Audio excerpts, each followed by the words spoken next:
नमस्कार साथियों, आप सभी का स्वागत है घोटुल एकेडमी के ऑनलाइन डिजिटल प्लेटफॉर्म में और ऑफलाइन क्लासेस में। आप सभी का हार्दिक स्वागत, वंदन और अभिनंदन। तो हमारी गाड़ी इबोला में आके रुक गई थी। अपन पढ़ा रहे थे, क्या पढ़ा रहे थे? वायरल डिसीज के बारे में हम लोग पढ़ रहे थे। तो हमारी वायरल डिसीज वाली जो गाड़ी थी वो लाइट गुल होने के कारण रुक गई थी। लाइट आ गई है तो ये गाड़ी को आगे बढ़ाया जाए, गाड़ी को फिर से शुरू किया जाए। तो चलिए, वायरल डिसीज में हम लोग पढ़ लिए थे। पित्त ज्वर के बारे में मैं बता दिया था, येलो फीवर के बारे में बता दिया था कि ये भी एडिस मच्छर के काटने के कारण होता है, मतलब उसका वाहक एडिस मच्छर होते हैं। ये एक वायरस है, वायरल के कारण पित्त फीवर होता है। जो कभी पित्त फीवर की बात आए, येलो फीवर की बात आए, तो वो एक वायरल डिसीज है, विषाणु से होने वाला रोग है, संक्रामक रोग है, एक से दूसरे को फैल जाता है। अगर किसी को पीला ज्वर हुआ है, पित्त ज्वर हुआ है, येलो फीवर हुआ है, तो तुम्हारे आजू बाजू पड़ोस में कोई होगा उसको भी ये हो जाएगा।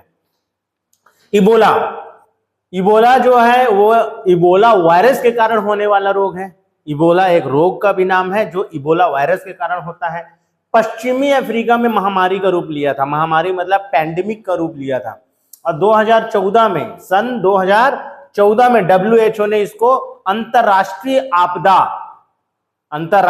आपदा घोषित कर दिया था। इंटरनेशनल पैंडेमिक घोषित कर दिया था, ठीक है, या इंटरनेशनल डिजास्टर घोषित किया था कि भाई ये पश्चिमी अफ्रीका में फैला है, कई लोग निपट गए हैं, इसको अब ध्यान रखा जाए। अपने एयरपोर्ट में, अपने बस स्टैंड में, अपने हवाई जहाज, पानी जहाज वाला जो जगह है वहां इसकी चेकिंग की जाए कि किसी को इबोला वायरस तो नहीं है, वो फैल सकता है। तो 2014 में WHO ने इसे अंतरराष्ट्रीय आपदा घोषित किया था। इबोला नदी जो है उनके नाम पर, इबोला जो नदी है वो अफ्रीका का एक देश है कांगो। अफ्रीका का एक देश है कांगो। कांगो में एक नदी बहती है जिसका नाम है इबोला। तो इबोला जो नाम पड़ा है वो कांगो देश में एक नदी बहती है, उस पर ये नाम रखा गया है, इबोला वायरस। इबोला वायरस, इसमें होता क्या है? रक्त स्त्रावी बुखार आता है। मतलब बुखार तो आता ही है, साथ में ब्लीडिंग भी होता है। आ रहा समझ में? खून, मतलब शरीर के अंदर से खून होगा, लार में खून आने लगेगा, आंख लाल लाल हो जाएगा, समझ रहे हो? तो रक्त स्त्रावी बुखार होता है इबोला में। तो इबोला हो गया, इबोला नदी पर पड़ा है जो कांगो में है ना। कांगो एक देश है अफ्रीका का, ठीक। इसी कांगो से ऐसा माना जाता है कि कांगो का एक देश है, मतलब कांगो एक जो देश बोल सकते हैं, अफ्रीका का एक देश है, अफ्रीका महाद्वीप का। ऐसा माना जाता है कि जब इंसान पहली बार बना, होमो सैपियंस जब पहली बार बना, तो वो कांगो से ही बना था। कांगो के बीच में एक छोटा सा प्रांत है, अभी मेरे को नाम याद नहीं आ रहा है, वहां से ही ह्यूमन बना।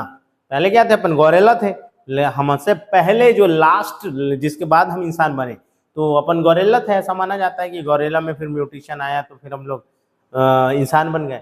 तो जो पहला होमो सेपियंस बना, याद रखिएगा, मनुष्य जो होमो सेपियंस की उत्पत्ति है वो भी अफ्रीका से हुई है, ठीक है। चलिए आगे बढ़ते हैं। इसके बाद आते हैं प्रोटोजोआ से होने वाले रोग। प्रोटोजोआ से होने वाले रोग। अब ये प्रोटोजोआ क्या है? तो प्रोटोजोआ को थोड़ा सा समझ लेना। जब जंतु जगत के बारे में हम लोग पढ़े थे तो जंतु जगत का वर्गीकरण पढ़े थे कि जंतु जगत को भी बांटा गया है। पहली बात को, जितने सजीव हैं उसको RS हिटकर ने 5 जगत में बांटा था: मोनेरा, प्रोटिस्टा, कवक, एनिमल और प्लांटिंग। तो जो पादप जगत है, जंतु जगत है, जब जंतु जगत के वर्गीकरण को आप पढ़ेंगे, अभी आगे चल करके पढ़ेंगे, इसमें है PSC के सिलेबस में, थोड़ा सा मैं बताऊंगा आप लोगों को। तो जो जंतु जगत है, जंतु जगत को 2 उपजगत में बांटा गया है। 2 उपजगत, एक है प्रोटोजोआ,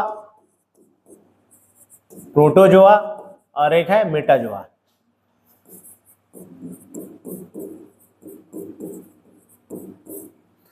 प्रोटो का मतलब होता है प्राचीन, प्रोटो मतलब प्राचीन, जोआ मतलब जंतु, जोआ मतलब जंतु।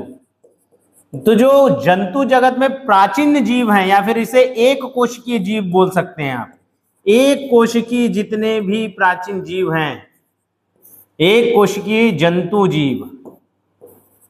अब जंतु किसे कहते हैं? जंतु उसे कहते हैं जो स्वयं पोषी नहीं होते, विषम पोषी होते हैं। अपने पोषण के लिए, अपने न्यूट्रिशन के लिए दूसरे पर आश्रित होते हैं, विषम पोषी होते हैं। किसी को अटैक करेंगे, किसी के ऊपर आश्रित होगी, हम भी विषम पोषण है।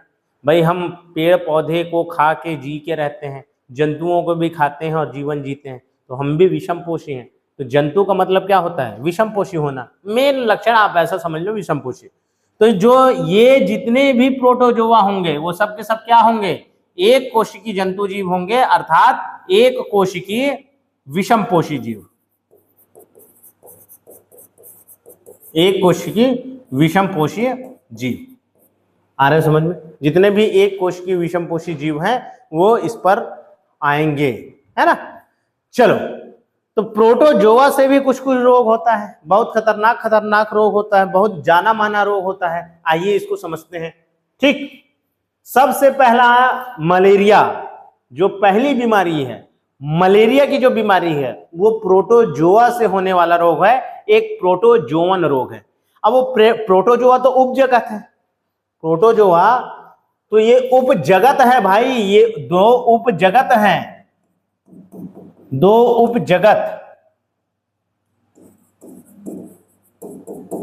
अब जगत का मतलब होता है किंगडम, किंगडम में मतलब बहुत सारे जीव होंगे, कई सारे, मतलब प्रोटोजोआ के उदाहरण में आप देख सकते हैं कई सारे जीव होंगे, जैसे Plasmodium, amoeba, paramecium, amoeba, paramecium,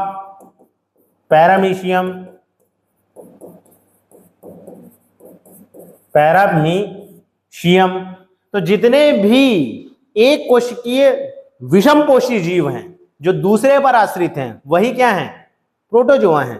तो प्रोटोजोआ के अलग अलग प्रकार हो सकते हैं, अलग अलग जीव हैं भाई। प्रोटोजोआ तो एक समझ लो घर हो गया, एक क्लासिफिकेशन का एक सब किंगडम हो गया, उसमें कई सारे स्पीसीज होंगे, कई सारे जीन्स होंगे, ठीक है। इसमें से एक प्रजाति है प्लाज्मोडियम की। प्लाज्मोडियम प्रोटोजोआ के कारण होता है। सबसे पहली चीज, मलेरिया किसके कारण होता है? प्रोटोजोआ के कारण। प्रोटोजोआ में भी कौन से प्रोटोजोआ के कारण? मतलब प्रोटोजोआ का जो जगत है, जंतु तो बिल्ली भी जगत है, जंतु तो कुत्ता भी है, मतलब जंतु जगत में तो कुत्ते भी आते हैं, बिल्ली आते हैं, चूहा आता है, इंसान आता है, तो हमारी अलग अलग प्रजाति है ना। तो मलेरिया किस प्रजाति के कारण होता है? प्रोटोजोआ के किस प्रजाति के कारण होता है? तो प्लाज्मोडियम के कारण होता है। और प्लाज्मोडियम के भी 4 स्पीसीज हैं, इसकी 4 जाति है, ये वंश है, ये जाति है, समझ लो। जैसे हम इंसान हैं, चाइना में भी कुछ इंसानी है, इंग्लैंड में भी इंसान है, अफ्रीका में भी इंसान है, लेकिन हम सबका क्या है? रूप रंग अलग अलग है ना। तो इन लोग क्या हैं? ये भाई भाई हैं, प्लाज्मोडियम के बाकी भाई भाई हैं। तो कौन से प्लाज्मोडियम के कारण खतरनाक वाला मलेरिया होता है? भारत में कौन सा मलेरिया होता है? तो आइए समझते हैं, इससे भी प्रश्न पूछा गया है, ध्यान देना। ठीक, प्लाज्मोडियम फैल्सीपेरम, प्लाज्मोडियम फैल्सीपेरम के कारण सबसे खतरनाक मलेरिया होता है, जिसमें 90% लोग मर जाते हैं। अगर प्लाज्मोडियम, देखो प्लाज्मोडियम तो एक प्रोटोजोआ है। अब होता क्या है कि उसको मादा एनाफिलिस जो मच्छर है, मादा एनाफिलिस जो मच्छर है वो क्या करती है? खा लिए रहती है। पानी में तो रहते हैं, मछलियों, जो मच्छरों के अंडे हैं उनको अंडे को सरवाइव करने के लिए पानी की जरूरत होती है, तो वो अंडे पानी में देते हैं। अब वो पानी में रहता है प्लाज्मोडियम। ये जो प्लाज्मोडियम है ये पानी में पाया जाता है, जो गंदे पानी होते हैं या जो जमा हुआ पानी होता है उसमें प्लाज्मोडियम होता है। अब ये प्लाज्मोडियम क्या करता है भाई? वो मच्छर क्या की, पानी में थी, पानी से पानी पी ली तो प्लाज्मोडियम उसके लार में आ गया। अब मच्छर क्या की, इंसान को काटी खून पीने के लिए, तो जैसे ही मादा एनाफिलिस काटती है तो ये जो उसके लार में प्लाज्मोडियम था वो रक्त में आ जाता है। अब वो प्लाज्मोडियम ब्लड में आ गया है। अब वो प्लाज्मोडियम, ये जो प्लाज्मोडियम है वो जाएगा और जाकर के सबसे पहले रेड ब्लड सेल्स को अटैक कर देगा, रेड ब्लड सेल्स की संख्या को घटाने लगेगा, मारने लगेगा, खाने लगेगा। आ रहा है समझ में? तो ये प्लाज्मोडियम हमारे शरीर में बढ़ने लगते हैं, जिसके कारण क्या होता है? हमको मलेरिया होती है। तो कौन से प्लाज्मोडियम के कारण सबसे ज्यादा खतरनाक मलेरिया होता है? तो याद रखिएगा, प्लाज्मोडियम फैल्सीपेरम के कारण सबसे ज्यादा खतरनाक मलेरिया होता है, प्लाज्मोडियम फैल्सीपेरम के कारण। फिर आता है प्लाज्मोडियम मलेराई, नाम से ही आ रहा है मलेराई। तो भारत में जो मलेरिया का होता है 65% जो रोगी हैं भारत में, ये 65% लगभग है, ये 70 भी हो सकते हैं, 72 भी हो सकते हैं, 75 भी हो सकते हैं। मतलब अधिकतर आप शब्द रखिएगा कि अधिकतर जो भारत में मलेरिया के रोगी पाए जाते हैं वो प्लाज्मोडियम मलेराई के कारण होते हैं, प्लाज्मोडियम मलेराई के कारण होते हैं। इसी कारण अब ये प्लाज्मोडियम का ही एक भाई है जिसका नाम है प्लाज्मोडियम मलेराई, एक प्रजाति का ही एक स्पीसीज है प्लाज्मोडियम मलेराई, तो मलेराई से ही अपन मलेरिया नाम लिख दिए, ठीक है। इसके अलावा भी प्लाज्मोडियम वाइवेक्स होता है, प्लाज्मोडियम ओवल होता है, इनके कारण भी मलेरिया होती है लेकिन कम, मलेरिया होता है लेकिन कम मात्रा में मलेरिया होता है, कम मात्रा में मलेरिया, ठीक। तो आपको ये याद रखना है कि प्लाज्मोडियम की कितनी प्रजातियां होती हैं, तो प्लाज्मोडियम की 4 जातियां होती हैं, 4 स्पीसीज होते हैं। प्लाज्मोडियम एक वंश है, समझ लीजिए एक प्रजाति है, उसके 4 जातियां हैं। प्रजाति और जाति में अंतर मैं बता चुका हूं। प्रजाति का मतलब जीवों का वह समूह जो आपस में प्रजनन कर सके। बंदर की अलग प्रजाति, उन लोग आपस में प्रजनन करेंगे।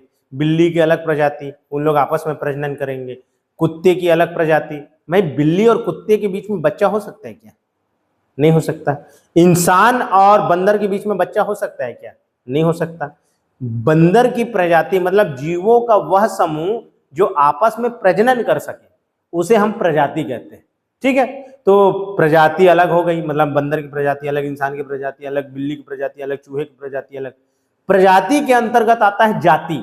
अब प्रजाति में जैसे मैं मनुष्य हूं, मैं इंसान की प्रजाति हूं, अब मेरी जाति क्या क्या हो गई? तो होमो सेपियंस में सेपियंस मेरी जाति है। ऐसे ही इसका क्या है, ये फैल्सीपेरम, मलेराई, वाइवेक्स और ओवेल, ये इसकी जाति है, ठीक है।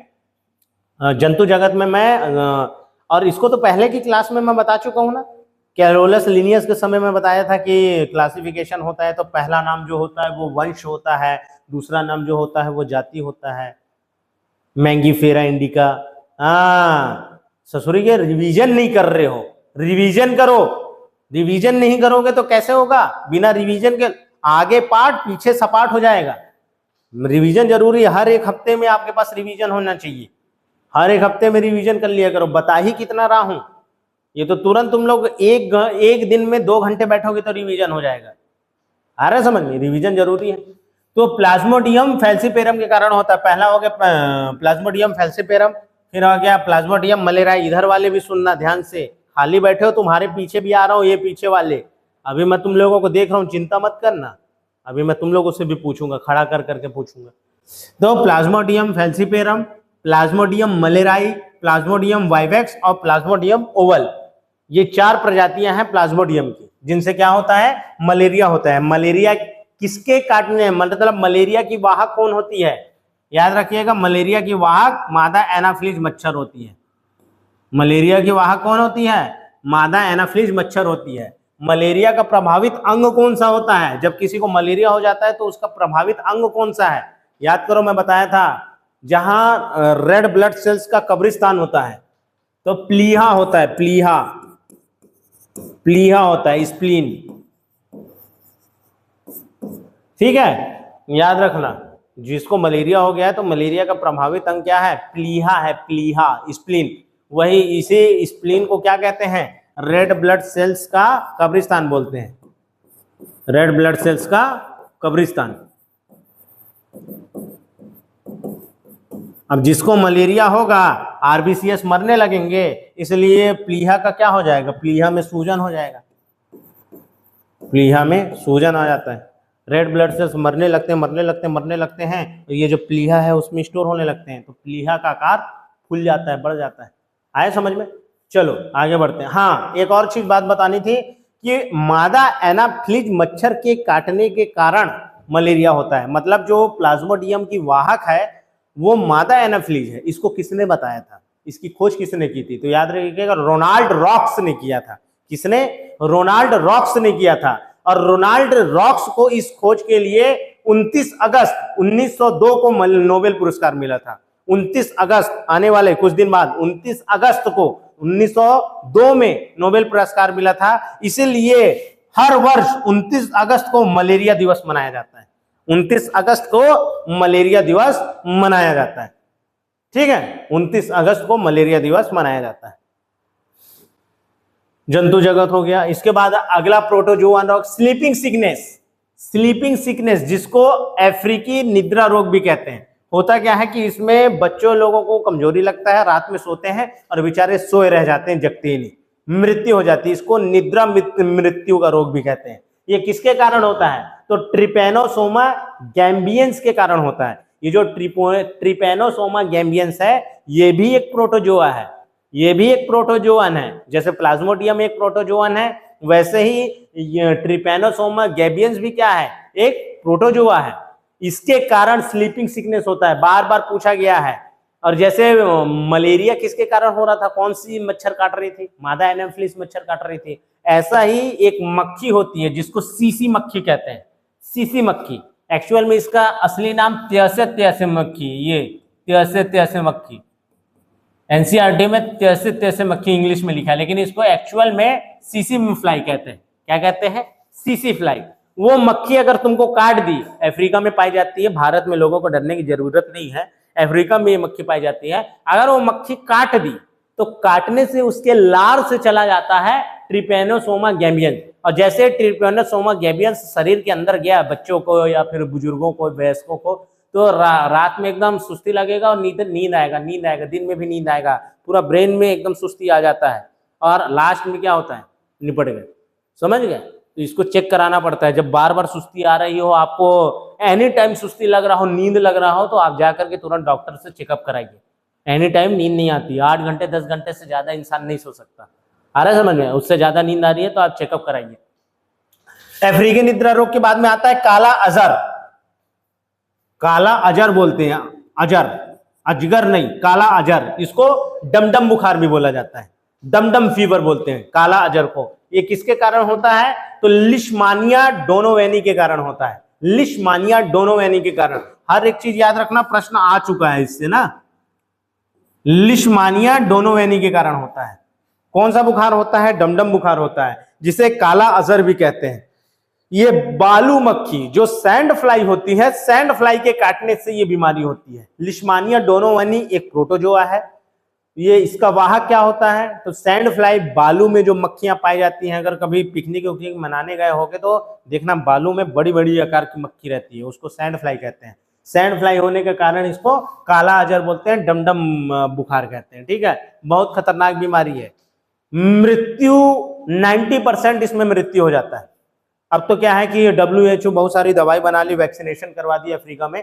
कई सारी बीमारियों का उत्पत्ति अफ्रीका में ही हुआ है। HIV का भी उत्पत्ति जो पढ़ेंगे तो देखेंगे कि वो भी भले ही उसके सस्पेक्टेड अमेरिका में देखा गया था, लेकिन बहुत सारी बीमारियों का, दुनिया के सबसे ज्यादा एड्स के मरीज भी युगांडा में है, अफ्रीका का देश है। आ रहा है समझ में? तो बहुत सारी बीमारियों की उत्पत्ति अफ्रीका में हुई है। क्या है? वहाँ का जो कल्चर, वहाँ का क्लाइमेट जो है वो एकदम ट्रॉपिकल एरिया से जाता है, वो ट्रॉपिकल लाइन से जाता है ना। विषुवत रेखा में बसा हुआ अफ्रीका देश है, अफ्रीका महाद्वीप। वो उत्तरी अक्षांश में भी आता है, दक्षिणी अक्षांश में भी आता है। घने जंगल हैं, बहुत सारी प्रजातियां हैं, इस कारण से नए नए प्रजाति होती है और नए नए प्रजाति क्या कर देते हैं? बीमारियां उत्पन्न कर देते हैं। ठीक, तो काला अजर, डमडम बुखार लिशमानिया डोनोवेनी के कारण होता है। और इसकी वाहक जो होती है सैंड फ्लाई होती है, मक्खी होती है। ठीक, बलुआ मक्खी बोलते हैं इसको। अब आता है पायरिया, नाम सुने होंगे बीमारी का। इसमें क्या होता है? आंख ना, एक तो मसूड़े में सूजन हो जाएगा, दांत पीला पीला हो जाता है और आंख भी पीला पीला रहता है। तो ये ध्यान रखना, पायरिया का भी चेकअप कराते रहना। पायरिया होता है एंट अमीबा जिंजीवेलिस के कारण। एंट अमीबा जिंजीवेलिस के कारण पायरिया होता है।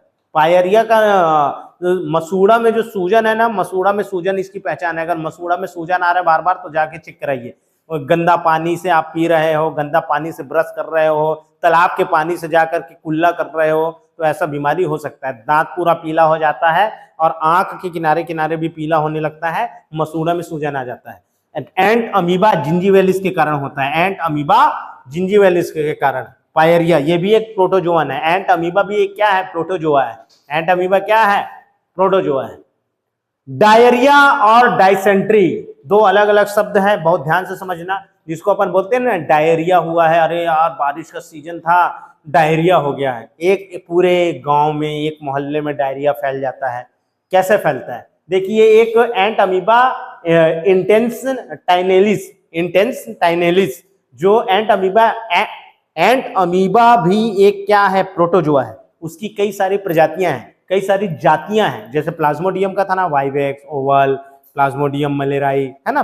तो वैसे ही एंट अमीबा की अलग अलग जातियां हैं। तो एंट अमीबा जिंजीवेलिस के कारण होता है पायरिया, ठीक है, गंदे पानी से ये सब होता है।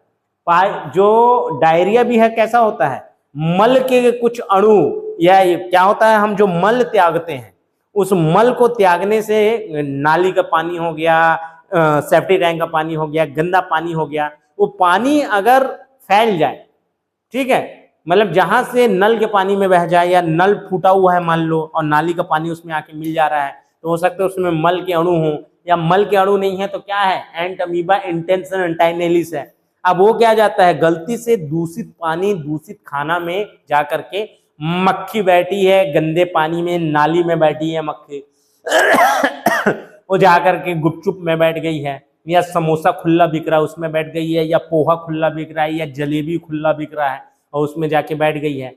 अब वो गंदा पानी, गंदा कीचड़ के में आकर के वो बैठ गई है, तो एंट अमीबा इंटेंटाइनेलिस ले आई है, ठीक है। और जैसे ही एंट अमीबा इंटेंटाइनेलिस ले आएगी, इंटेंशन टाइनेलिस, बहुत खतरनाक नाम है, इसको बार बार मुंह में लाओगे ना, या फिर एक शब्द याद रख लेना, टाइनेलिस, तो वहां बन जाएगा, टाइनेलिस, है ना, एंट अमीबा टाइनेलिस। उसके कारण डायरिया हुआ। डायरिया का मतलब होता है, देखो, डायरिया और पेचिस दोनों अलग अलग शब्द है।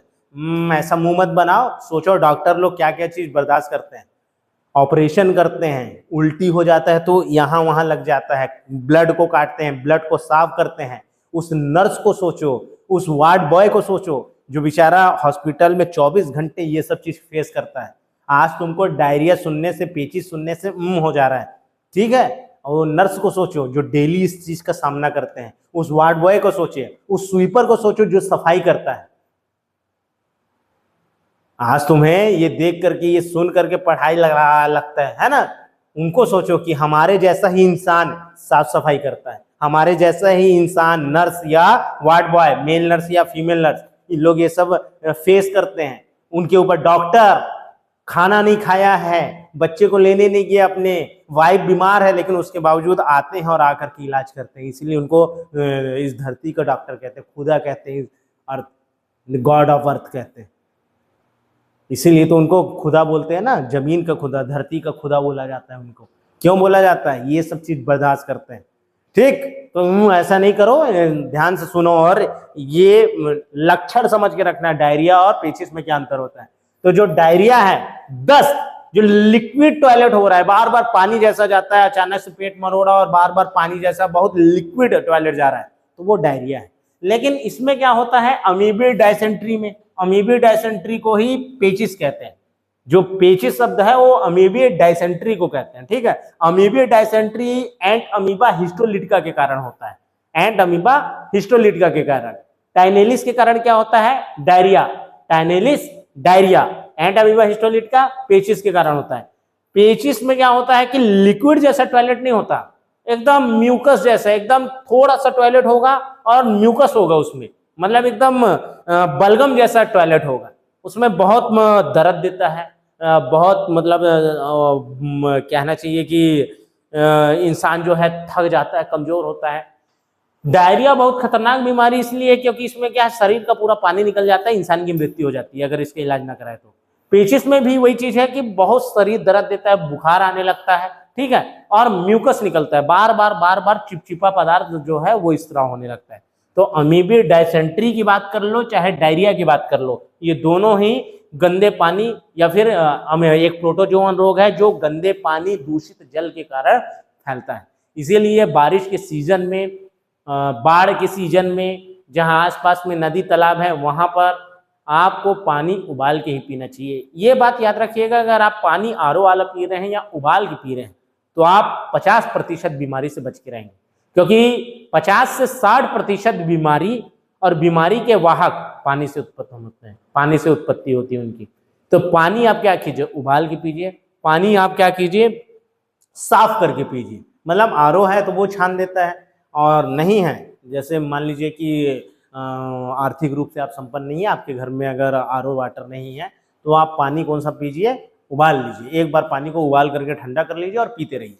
उबाल के बढ़िया छान लीजिए और पानी पीते रहिए। डॉक्टर लोग दिन भर हॉस्पिटल में रहते हैं, नर्स लोग दिन भर हॉस्पिटल में रहते हैं, वार्ड बॉय लोग, स्वीपर बेचारे, हमारे जो सफाई कर्मचारी होते हैं डेली सफाई करते हैं, लेकिन उनके घर में बीमारी क्यों नहीं फैलती, वो खुद बीमार क्यों नहीं होते? क्योंकि साफ सफाई रखते हैं उन लोग। उनको समझाया जाता है कि आपको ऐसे सफाई करना है। आप भी अपने घर की सफाई रखिए, अपने घर की, अपने बाथरूम की, अपने पानी जहाँ पीने वाला या पानी जहाँ स्टोर करते हैं टंकी को, बीच बीच में उसको सफाई करवाते रहिए। जब भी धूप आए तो धूप दिखाइए। आ रहा है समझ में? तो जितना ज्यादा आप साफ सफाई रखेंगे उतना ही ज्यादा बीमारियों से आप बचे रहेंगे। चलिए आगे बढ़ते हैं।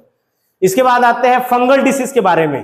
फंगल डिसीज जो कवक जनित रोग, कि कौन कौन से ऐसे रोग हैं जो कवकों के द्वारा होता है। कवक भी क्या है, एक प्रकार का वो इसको माना जा सकता है, जीव माना जा सकता है।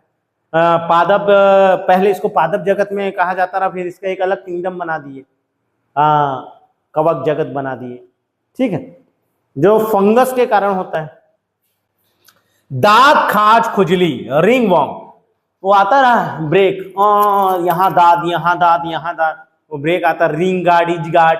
तो जो दांत, खाज, खुजली है वो किसके कारण होता है? मैक्सिमम दांत, खाज, खुजली फंगस के कारण होता है। इसीलिए अगर किसी को फोड़ा हो गया है, किसी को दाद हो गया है, तो जाकर के आप दवाई करवाने जाते हो, डॉक्टर को दिखाते हो, तो डॉक्टर बोलता है it's a fungal disease dear, इसीलिए जाकर के आप दवाई लीजिए। तो फंगल डिसीज के कारण ये होता है। कैंडिड एक पाउडर आता है, नाम सुने होंगे, बहुत फेमस पाउडर है कैंडिड। तो उसको जहां दांत, खाज, खुजली रहता है, कैंडिड पाउडर लगा लेते हैं। कैंडिड पाउडर क्या करता है, इस रिंग वॉर्म को वो क्या कर देता है, मतलब जितने भी कवक हैं उनको मार देता है या फिर उनको कंट्रोल कर देता है। इसकी एक दवाई आती है, एंटी फंगल डिसीज बोलते हैं, उसको खा लेना चाहिए। वो खा लेने से वो आपका जो आपके बॉडी में जो फंगस बढ़ रहे हैं वो फंगस कंट्रोल हो जाएंगे, रुक जाएंगे। ठीक है, तो रिंग वॉर्म, दांत, खाज, खुजली, ये फंगल डिसीज है। अस्थमा या दमा, जो अस्थमा होता है ना, अस्थमा बोलते हैं एलर्जी, जिसको ये अस्थमा को ही दमा भी बोला जाता है,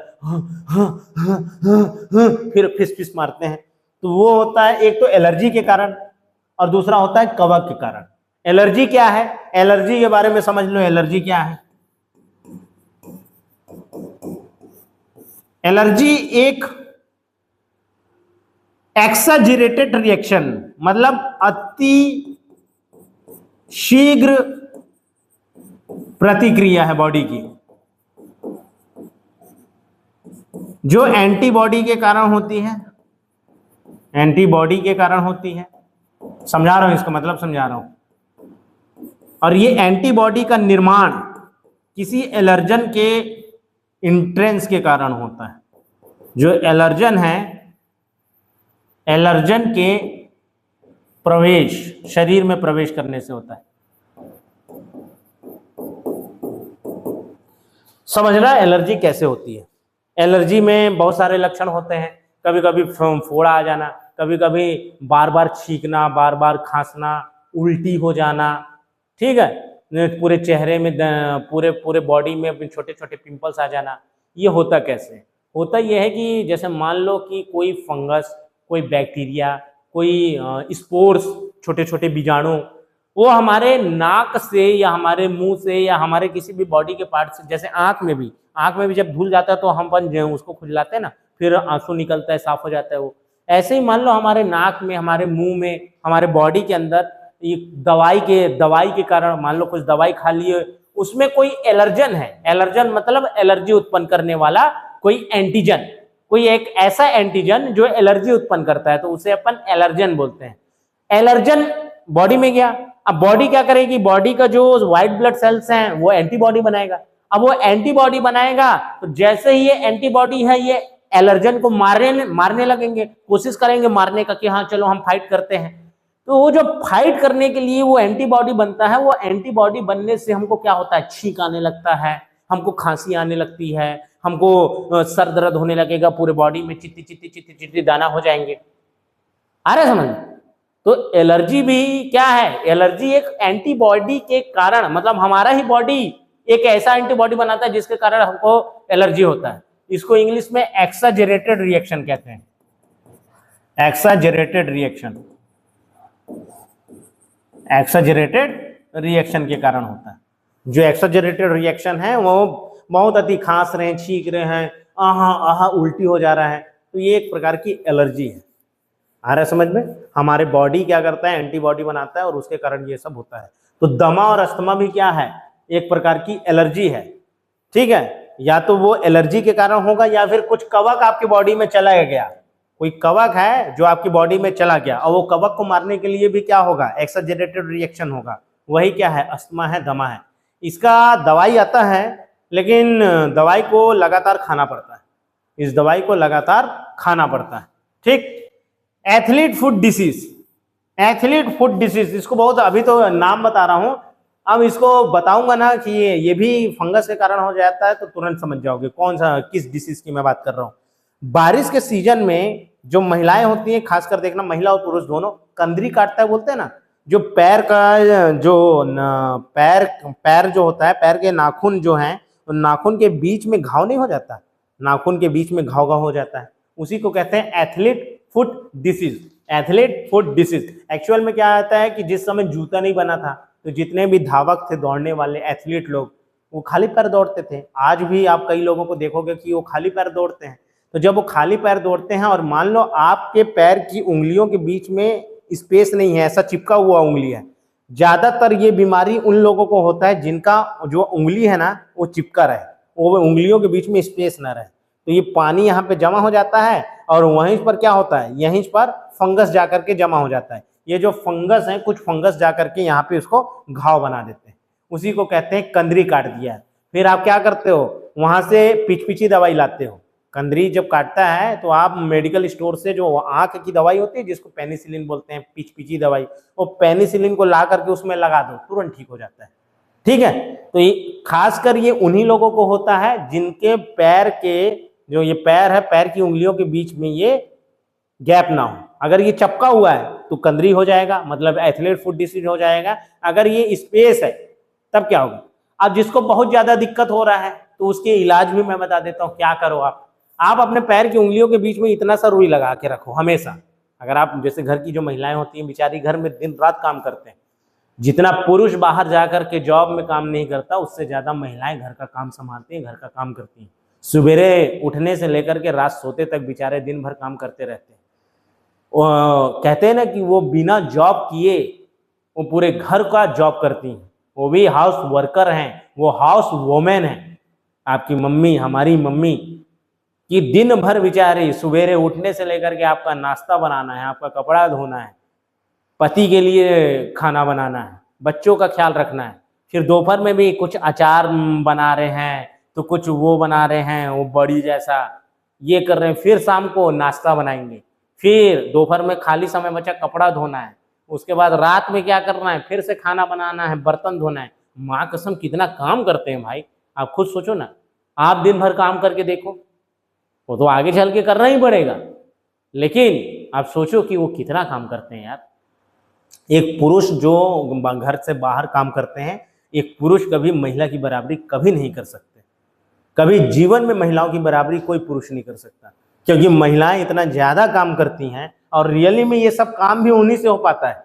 अगर आपसे बार बार बोला जाए कि खाना बनाओ, बार बार बोला जाए कि कपड़ा धो देना, या बार बार बोला जाए टिफिन बना देना या टिफिन रख देना, आप एक दिन करोगे, 2 दिन करोगे, ज्यादा से ज्यादा 1 महीना करोगे, फिर इरिटेट हो जाओगे, फ्रस्ट्रेटेड हो जाओगे।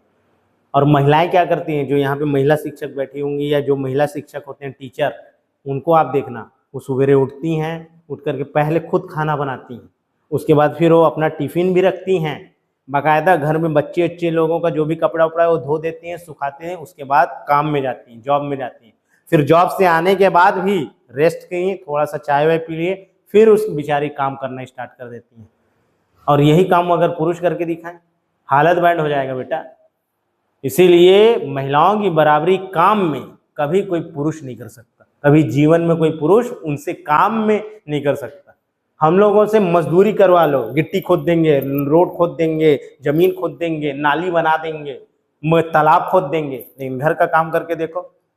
बाहर का काम इजी है घर के काम करने से ज्यादा। अभी करके देखना, दिन भर 1 हफ्ता वही काम करते रहना जो काम गृहिणियां करती हैं। जो गृहिणी का काम होता है वो काम कभी कोई पुरुष करके देखे, सब समझ में आ जाएगा। ठीक है, मैं अकेला रहता हूँ हॉस्टल में, मैं भी अपना काम खुद करता हूँ, इसीलिए मैं समझता हूँ कि माँ की कसम भाई उन लोग बहुत ज़्यादा काम करते हैं। खाना बनाना, बर्तन धोना, फिर तैयार होना, फिर पढ़ाई भी करना, रियली में भाई मानना पड़ेगा। तो चलो ये, हाँ तो वही मैं बोल रहा था कि अगर जो घर की महिलाएं हैं काम करती हैं ना, तो उनके पैर के जो उंगली है, पैर की उंगलियों के बीच में ऐसे करके क्या कर देना, पैर की उंगलियों के बीच में ऐसे करके रुई रखवा देना, तो पानी जाम होगा, पानी निकल जाएगा सीधा, देखना कंदरी नहीं कटेगा। मतलब पैर का उंगली अगर चपका हुआ है ना, तो उनके बीच में कुछ कुछ ऐसा फंसा दो, ऐसा कुछ ऐसा करके कुछ फंसा दो, और जब फंसा दोगे तो ऐसे स्पीस रहेगा, फिर देखना नहीं होगा। ठीक, और फिर भी ठीक नहीं होता है तो आंख की पिचपिची दवाई ले आना और लगा के ठीक कर देना। ठीक, अब आता है, ये तो महिलाओं को ज्यादातर बीमारी होता है, पुरुषों को भी होता है, जो एथलीट है, खाली पैर काम कर रहे हैं, क्या हो है, आप चल दिए, आप खेती किसानी का समय चल रहा है, खाली पैर जा रहे हैं और कचर रहे हैं, खूंद रहे हैं मिट्टी को, ठीक, तो वहां पर भी आपको कभी कभी एथलीट फुट डिसीज हो सकता है। ठीक, तो इसका इलाज है, जूता पहन के काम कीजिए, एक गमबूट आता है एकदम घुटने तक वाला जूता, उसको ले आइए, उससे आप काम कीजिए, पैर सुरक्षित रहेगा। पैर में और कोई मान लो कांटा गड़ गया, लोहा गड़ गया, फालतू में टिटनेस हो सकता है, तो जूता पहन के काम कीजिए एक एजुकेटेड तरीके से। भाई अमेरिका के लोग भी एग्रीकल्चर का काम करते हैं, ब्रिटेन के लोग भी एग्रीकल्चर का काम करते हैं, यूक्रेन के लोग भी एग्रीकल्चर का काम करते हैं, चाइना के लोग भी एग्रीकल्चर का काम करते हैं, तो वो एजुकेटेड होकर के एग्रीकल्चर का काम करते हैं। आप अपने पैर में जूता पहन के काम करो ना भाई, कौन मना किया है, गमबूट पहन करके काम करो, जैसे कॉलरी में कोल माइंस के लोग गमबूट पहन के जाते हैं, वैसे ही आप भी काम करो, कौन मना किया है, आ रहा समझ में। हाँ, उससे भी आप काम करो, शुरुआत में दिक्कत होगा लेकिन आपको काम अच्छा बनेगा। ठीक, तो ये हो गया एथलीट फुट डिसीज। उसके बाद आता है गंजापन, जो टकले हो जाते हैं। हाँ, इंदिरा गांधी, जो राजीव गांधी थे वो भी गंजे हो गए, और जो महात्मा गांधी थे वो भी गंजे हो गए। तो कुछ गंजापन जेनेटिक के कारण होता है कि मेरे पिताजी गंजे थे तो मैं भी गंजा हो सकता हूँ, और कुछ गंजापन होता है कवक, फंगल डिसीज के कारण। जो फंगल डिसीज होता है, उस फंगल डिसीज के कारण भी क्या होता है, उस फंगल डिसीज के कारण भी गंजापन होता है। तो याद रखेंगे कि जो गंजापन की बीमारी है, कभी कभी प्रश्न पूछा गया है कि गंजापन, जो गंजापन है, हाँ चट्टान, चट्टान, तो जो गंजापन है वो गंजापन भी किस कारण होता है, वो गंजापन भी फंगल डिसीज के कारण हो सकता है। आजकल बहुत एडवर्टाइजमेंट चलता है, लोगों को बेवकूफ बनाने का सबसे अच्छा तरीका है, बहुत बढ़िया, गंजेपन से छुटकारा पाएं, आए इलाज कराएं। अरे भाई पहले पता तो कर लो, अगर गंजापन जेनेटिक है वो तो ठीक हो नहीं सकता। हाँ, कुछ फंगस आपके बॉडी में चले गए हैं, तो वो फंगस बॉडी में, गंदा पानी से नहाने से भी गंजापन हो जाता है, बोलते हैं ना कि वो फंगस क्या होता है, आपके बाल जहां से उगे हैं वो रूट हेयर को जाकर के खराब कर देता है, वहां पर के सेल्स को मार देता है, वहां पर के टिश्यू को जला देता है, इस कारण से बाल भी क्या होते हैं, झड़ जाते हैं। ठीक है, तो साफ पानी से ही नहाना चाहिए। अब आता है मेंटल डिसीज, फंगल डिसीज हो गया, एलर्जी, मलेरिया से बीमारी हो पढ़ लिए, कवक के द्वारा होने वाले बीमारियों को पढ़ लिए, विषाणु जनित बीमारी पढ़ लिए, जीवाणु जनित बीमारी पढ़ लिए। इसके बाद पढ़ते हैं कौन सा मेंटल डिसीज है। मेंटल डिसीज में सबसे आता है मिर्गी, जिसको अपन एपिलेक्सी बोलते हैं। क्या कहते हैं, एपिलेक्सी। वो कभी देखे होगा कि अचानक से उनका हाथ पांव कपकपाने लगता है, गिर जाते हैं, पड़े रहते हैं और हाथ पैर कपकपा रहा है, बार बार जो है बॉडी को दौरा पड़ता है। ये जो मेंटल डिसीज है ना भाई, मानसिक बीमारी है। हमारे मस्तिष्क में जो तंत्रिका कोशिकाएं जाती हैं, उसमें कोई बाधा आ गया, उनके बीच में जो सिग्नल जाता है, जैसे मान लो मेरे पैर में कोई कांटा गड़ा, तो वो चुभन का महसूस मेरे को कौन करा रहा है, ब्रेन करा रहा है। पैर की अंगुली से लेकर के हमारे मस्तिष्क तक तंत्रिका कोशिकाएं रहती हैं, वो सिग्नल को पहुंचाते हैं हमारे ब्रेन तक। अब वो सिग्नल पहुंचाने के रास्ते में कोई बैरियर आ गया है, तो वो सिग्नल पहुंचेगा नहीं, तो उस कारण से भी क्या होता है, हमको क्या होता है, मेंटल बीमारी हो जाती है। कभी कभी क्या होता है कि मान लो हमारा सिग्नल हमारे हाथ को भेज रहा है, हमारा जो ब्रेन है वो सिग्नल भेज रहा है हमारे हाथ को, वो सिग्नल भेज रहा है कि भाई हाथ को ऐसे कर लो, फिर ऐसे कर लो, ये ऐसे कर लो, फिर ऐसे कर लो। मतलब इसको आप अपने मन से ऐसे मोड़ पा रहे हो और ऐसे कर पा रहे हो, ऐसे मोड़ पा रहे हो और ऐसे कर पा रहे हो। कभी कभी होता है ब्रेन बिना आपकी इच्छा के मैसेज भेजने लग जाए, तो क्या होता है, सिग्नल भेजने अपने आप हड़पड़ाने लगे, अपने आप कपकपाने लगेगा। तो इसमें मिर्गी में क्या होता है, बार बार दौरा पड़ने लगता है, उसी को ही मिर्गी बीमारी कहते हैं, एपिलेक्सी बीमारी कहते हैं। ये मेंटल डिसीज है। इसका इलाज पॉसिबल भी है और पॉसिबल नहीं भी है। अगर ये बहुत हाई लेवल पहुंच गया तो इलाज नहीं है, कभी कभी क्या होता है उस नस को ठीक करके ये बीमारी को ठीक कर दी जाती है। ठीक। दूसरा है पार्किंसन। पार्किंसन होता क्या है कि आप जब चॉकलेट खाते हो तो आपको अच्छा महसूस होता है, जब आप कॉमेडी वीडियो देखते हो तो आपको अच्छा महसूस होता होगा, या फिर आपकी कोई तारीफ कर दे कि आज आपका कपड़ा बहुत अच्छा दिख रहा है, आप बहुत सुंदर दिख रहे हो, तो आपको क्या होता है, खुशी होती है, हाँ मेरा तारीफ किया गया। मान लो बॉयज बैठे हैं, तुमसे कोई लड़की आके बात कर ले अपने से, और बताइए अविनाश कैसे हैं, या फिर आपकी तारीफ कर दे, अरे सुनिए ना आप बहुत अच्छा लिखते हैं, आप बहुत अच्छे दिखते हैं, तो रात भर तुमको नींद नहीं आएगा। खुशी के मारे हो सकता है कि तुम लड्डू पेड़ा बंटवा दो अपने दोस्तों को कि अरे भाई आज तो वो मेरे से बात की है, अरे मैं कुछ नहीं किया था, वो शुरुआत से मेरे से बात की है। तो वो जो खुशी आपको मिल रही है वो डोपामिन के कारण मिलती है। जो खुशियों का हार्मोन होता है उसको डोपामिन बोलते हैं। डोपामिन एक प्रकार का हार्मोन है, ठीक है। तो ये डोपामिन जो है, अब वो डोपामिन नहीं रिलीज हो रहा है तो क्या होगा, डोपामिन रिलीज नहीं हो रहा है तो दुखी रहोगे, एनी टाइम दुखी रहोगे, ठीक है, अपसेट बने रहेगा, मूड हमेशा चिड़चिड़ा रहेगा। उसके अलावा क्या होता है पार्किंसन में कपकपी आने लगता है और डिमेंशिया हो जाता है। डिमेंशिया का मतलब है भ्रम होना, याददाश्त शक्ति कम हो जाना, याददाश्त शक्ति कम हो जाना, याददाश्त नहीं रहना, ठीक है। आप किससे आप पहचान नहीं पाओगे, अच्छा ये मेरी मम्मी है, अच्छा ये मेरे पापा हैं, अच्छा ये मेरी दोस्त है, ये मेरी गर्लफ्रेंड थी। तो ऐसा कोई भूलने की बीमारी हो जाती है। वो अभी देखियो ना सैयारा मूवी, उसको डिमेंशिया हुआ रहता है, डिमेंशिया भूलने लगती बीमारी। एक्चुअल में वो एल्जाइमर है, जो लड़की को बीमारी रहता है वो एल्जाइमर का स्टेज रहता है। एल्जाइमर के स्टेज में क्या होता है, दिन ब दिन मतलब जैसे जैसे उम्र बढ़ता है उसमें स्थिति और बिगड़ने लगती है। पार्किंसन में क्या होता है कि लो लेवल डिमेंशिया है, आप भूलने लगोगे, आपकी याददाश्त कमजोर होगी, उसके साथ साथ में क्या होगा, डोपामिन की कमी और बॉडी कपकपाता है, ठीक। तो ये हो गया पार्किंसन। फिर एक आता है सेरेब्रम पाल्सी। ये अधिकतर छोटे बच्चों में होता है और ये ऑक्सीजन की कमी से होने वाला मानसिक विकार है। होता क्या है, कभी ये चीज सोचे हो कि जैसे ही बच्चा जन्म लेता है तो डॉक्टर उसके पीछे में मारता है एक झापड़ की रोए, जो बच्चा रो नहीं रहता है, तो जैसे ही वो डॉक्टर मारता है रोता है बच्चा। छोटा बच्चे लोग कैसे रोते हैं, तो वो किलकारियां बजती है। उन बच्चों का रोना भी मतलब शुभता का लक्षण माना जाता है कि हाँ भाई बच्चा रो रहा है। बच्चे के रोने की आवाज से पता चल जाता है बच्चा कितना स्वस्थ है। तो भाई बच्चे को रुलाने का कारण क्या है, कभी ये सोचे हो कि बच्चे को रुलाया क्यों जाता है कि रोए बच्चा,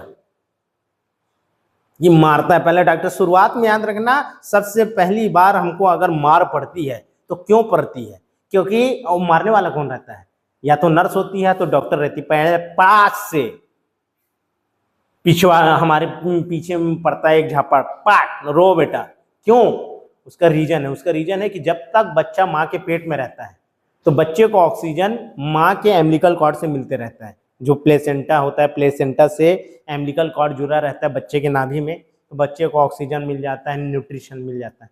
अब बच्चा क्या हो रहा है, जन्म लेके इस दुनिया में आ रहा है, तो अब उसको ऑक्सीजन ज्यादा मिले। भाई ऑक्सीजन हमारे ब्रेन में जाएगा तो हमारे ब्रेन के नसेस क्या होंगे, एक्टिव होंगे। इसलिए डॉक्टर, कोई भी डॉक्टर पहले मारता है कि तो रोए। और बच्चे को शुरुआत में याद रखना, जो छोटे बच्चे रहते हैं खासकर जन्म लिया है तो ज्यादा प्यार दुलार नहीं कि थोड़ा सा रो रहा है तो मेरा लल्ला मत रो, मेरा लल्ला, मेरी बेटी मत रो, मेरी बेटी, और लगाना थर्ड, ताकि वो और रोए।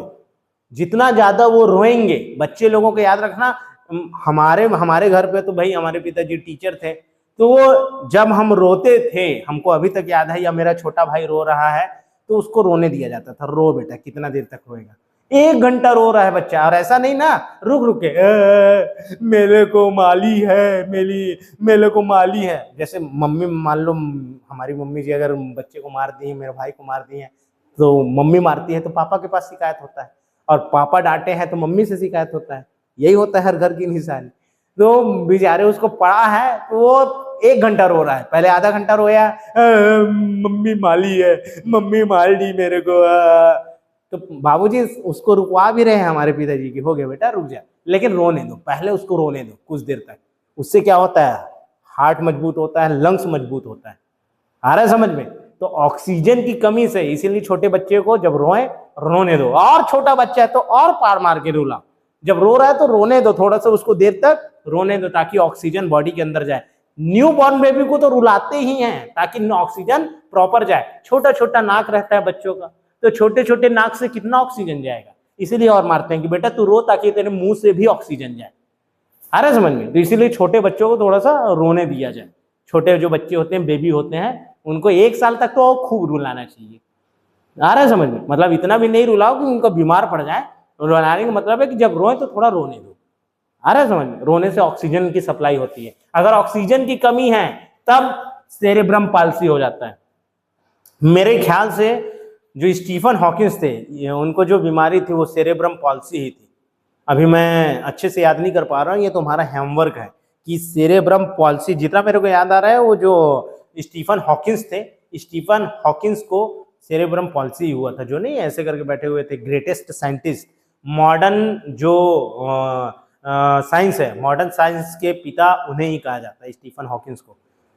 जो मॉडर्न साइंस है उनका पिता उन्हीं को कहा जाता है। ये जो एस्ट्रोनॉमी, ये जो अंतरिक्ष विज्ञान है, उनके बारे में बहुत सारा उन्होंने अपना कॉन्सेप्ट दिया था। तो तुम ये पता करना कि स्टीफन हॉकिंस को कौन सी बीमारी थी, ठीक है? कल मुझे बताओगे। तो सेरेब्रम पाल्सी, जो सेरेब्रम पाल्सी है वो भी क्या है, एक मेंटल डिसीज है। ये पहले बच्चे लोगों को हो जाता है। अब वो बच्चा बड़ा हो रहा तो जीवन भर बेचारा मानसिक रूप से अपंग होगा। अभी सितारे जमीन पे आया था, वो भी मेंटल हैंडीकैप्ट जो हैं, या उनको हैंडीकैप्ट नहीं बोला जाता, उनको स्पेशल एबल बोला जाता है। स्पेशल एबल, डिसेबल नहीं, स्पेशल एबल्ड पर्सन कहना चाहिए, क्योंकि उनके पास ना बहुत सारी दिव्य शक्तियां होती हैं। जो विकलांग होते हैं, जो दिव्यांग होते हैं, एक्चुअल में याद रखना उनके पास बहुत सारी ऐसी गुप्त शक्तियां या ऐसा तेज भगवान उनको दे के भेजता है कि बहुत सारी चीजें ना आप उनके साथ रहोगे तो महसूस कर पाओगे। इसीलिए सितारे ज़मीं पर जब पिक्चर बना तो आमिर खान का इंटरव्यू देखना, वो अपने इंटरव्यू में बोले कि मैं जितना पिक्चर अभी तक शूटिंग किया हूँ उससे हट के मुझे एक पॉजिटिविटी उन लोगों के साथ काम करने से मिली। और उसमें जितने भी किरदार हैं सितारे ज़मीं पे, याद रखना वो सब के सब नेचुरली जो स्पेशल एबल्ड लोग हैं उन्हीं लोग हैं, कोई उसमें एक्टर नहीं है। मतलब वो एक्चुअल में जो मेंटल पेशेंट है और जो स्पेशल एबल्ड लोग हैं उन लोगों के कलाकार हैं उन लोग। आ रहा है समझ? अब आता है एल्जाइमर। एल्जाइमर सबसे खतरनाक बीमारी। होता क्या है कि ये बीटा एमिलॉइड टैंगल्स प्रोटीन के असामान्य गुच्छों के कारण बनने के कारण होता है। मतलब एक प्रोटीन होता है जिसका नाम है beta amyloid tangles protein. Beta amyloid tangles protein के कारण ये प्रोटीन हमारे ब्रेन में बन गया। अब ये ब्रेन में हमारा एक प्रोटीन है जो हमारे ब्रेन में बन जाता है और उसके एक वो बन जाते हैं, ग्रुप्स बन जाते हैं, एक गुच्छा जैसा बन जाता है। और जैसे ही ये प्रोटीन बन गया तो अब ये क्या करता है, न्यूरॉन सिग्नल को बाधित कर देता है। न्यूरॉन सिग्नल को मतलब जैसे हमारे दिमाग में जो सिग्नल जा रहा है, सिग्नल को लाना ले जाने के काम करने के लिए हमारे ब्रेन से मस्तिष्क हमारे बॉडी को भेजना है और हमारे बॉडी से हमारे मस्तिष्क को मैसेज भेजना है। तो इसके लिए तंत्रिका कोशिकाएं हैं। हमारा मैसेज भी तंत्रिका कोशिकाएं लेके जाती हैं और मैसेज को हमारे बॉडी तक लाने वाली भी तंत्रिका कोशिकाएं हैं। भाई मान लो कि तुम आग देखोगे, अच्छा तुम अगर किसी शेर को देखोगे तो डरोगे कि नहीं डरोगे? कैसे डरोगे? तुम उस शेर को देखे तो तुम सिग्नल भेजे अपने आंख से हमारे ब्रेन को।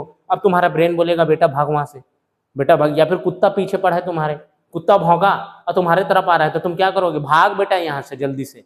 तो वो सिग्नल को लेके जाना और फिर सिग्नल को वापस हमारे बॉडी में लाने ले जाने के लिए तंत्रिका कोशिकाएं होती हैं। इसे ही इंग्लिश में न्यूरॉन्स कहा जाता है। ठीक है, तो ये न्यूरॉन्स को ये प्रोटीन क्या करता है, बैरियर कर देता है, बैरियर लगा देता है। जैसे ये न्यूरॉन्स है, ये पहुंचा रहे हैं, ये सीधा लाना ले जाने का काम कर रहा है, इसके बीच में ये प्रोटीन बन जाता है। तो अब ना तो मैसेज पहुंचेगा ना तो मैसेज वापस आएगा। इस कारण से एक बीमारी हो जाती है एल्जाइमर। ये डिमेंशिया है और समय के साथ बढ़ते जाता है। डिमेंशिया मतलब याददाश्त क्षमता कम हो जाना, आप पहचान नहीं पाओगे। अगर किसी के घर में किसी को एल्जाइमर हो गया, पहली बात तो एल्जाइमर का कोई इलाज नहीं है। एल्जाइमर को कुछ दवाई आता है ताकि जैसे ये समय के साथ ज्यादा बढ़ने लगता है तो उसको थोड़ा नियंत्रित करके रखता है। एल्जाइमर हो गया किसी इंसान को एक प्रोटीन बनने के कारण तो हो गया, वो ठीक नहीं होता, लेकिन उसको कंट्रोल किया जा सकता है थोड़ा सा, कि चलो भाई जिस स्थिति में है उस स्थिति के साथ बढ़ने लगता है तो थोड़ा धीमे गति से बढ़े, ठीक है। लास्ट स्टेज यही रहता है कि याद ही नहीं रहता है कि ये कौन है, ये मेरा बच्चा है कि नहीं है, ये मेरी मम्मी है कि नहीं है। ये छोटे को भी हो सकता है, बड़े को भी हो सकता है, ठीक है। तो ज़्यादातर ये बुजुर्गियत अवस्था में इसलिए हो जाता है क्योंकि हम बुजुर्ग अवस्था में पहुँचते पहुँचते प्रोटीन जो ज़्यादा खा लेते हैं। होता क्या है, देखो बचपन में अभी जिस युवा अवस्था में आप जितना बॉडी एक्टिविटी कर रहे हो, आ रहे हो, जा रहे हो, पढ़ रहे हो, लिख रहे हो, तो आपकी बॉडी एक्टिवेटेड है। अगर बॉडी को आप एक्टिव रखोगे तो जो भी आप खाओगे वो पच जाएगा, आपकी बॉडी उस चीज को, न्यूट्रिशन को यूज करेगी। अब क्या है, हम उम्र के साथ बढ़ने लगते हैं और फिर भी खा रहे हैं लेकिन शारीरिक व्यायाम नहीं कर रहे हैं, तो कुछ प्रोटीन्स हमारे बॉडी में बनने लगती है। और वो प्रोटीन्स बनने के कारण क्या होता है भाई, वो प्रोटीन बन गया है, आप मतलब प्रोटीन खा रहे हो, प्रोटीन स्टोर हो रहा है लेकिन उसका यूज नहीं कर पा रहे हो, बॉडी को एक्सरसाइज नहीं करवा रहे हो, तब ये सब प्रोटीन इसके कुछ निगेटिव इफेक्ट दिखाने लगते हैं। तो उसी के कारण डिमेंशिया हो जाता है, याददाश्त शक्ति, स्मृति क्षमता कम हो जाना, स्मृति क्षमता ना रहना, जो हमारी मेमोरी है वो लॉस हो जाती है, स्मृति ह्रास, ठीक। इसे ही क्या कहते हैं, इसे ही अल्जाइमर कहते हैं, ठीक है। इसके बाद है एक दूसरा बीमारी है ड्रॉप्सी। ड्रॉप्सी का मतलब होता है जलोदर, शरीर में पानी भर जाना। एक ऐसा बीमारी बोला जाता है जिसमें शरीर में सूजन आ जाते हैं और दर्द देता है, फूला फूला बॉडी रहता है, ठीक है। उसको एक्चुअल में जलोदर बीमारी कहते हैं। जो अलाउद्दीन खिलजी है, खली बली हो गया है दिल, पद्मावत, तो जो अलाउद्दीन खिलजी है वो भी जलोदर से ही मरा था, ठीक है। कितने सारे जितने मुगल सल्तनत लोग थे, जितने मुस्लिम शासक हमारे यहाँ हैं, सब बीमारी से मरे हैं बुढ़ापे में।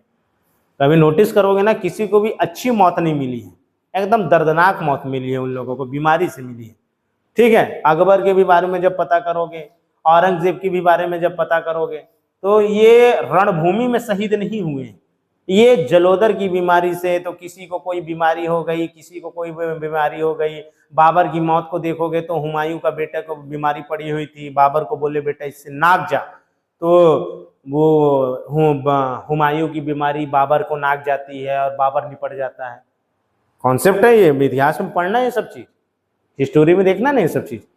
अकबर को भी पेट की बीमारी, अलाउद्दीन खिलजी जलोदर से ही मरा था। इसके बाद औरंगजेब, उसको भी बीमारी, पेट खराब और बीमार, कमजोर, लास्ट में मर गए, ठीक है। तुम्हारे जो अंतिम शासक थे बहादुर शाह जफर, जिसको रंगून में कैद कर दिए थे, बीमार हुआ, लास्ट में मरा। और रणभूमि में नहीं मरे हैं इन लोग कि चलो रण करते हुए मरे हो, बहुत कम ऐसे मिलेंगे। मुस्लिम शासकों में तो मैं किसी का भी नाम अभी तक मेरे दिमाग में नहीं आ रहा है कि कोई रणभूमि में मरा हो। एक भाई साहब हैं, तो वो जा रहे थे, भाई साहब बोलना मतलब गलती से निकल गया, सॉरी, मतलब भाई साहब इन लोगों को बोल देना जो मुस्लिम शासक आके आक्रमण किए, तो ये भारत भूमि के लिए अपमान की बात है। इल्तुतमिश में वो आक्रमणकारी बोलना चाहिए इन लोगों को। इल्तुतमिश के बारे में पढ़ना ना, मैं पोलो खेल रहा था, पोलो खेलते खेलते साहब पिला गए, पोलो खेल रहे थे, मारे और वहीं गिरे, गिर करके निपट गए। पोलो का खेल जानते हो ना, कि वो बॉल को एक हाथ से ही खेलना रहता है, एक हाथ से मारना रहता है, घोड़ा चल रहा है और मार रहे हैं बॉल से।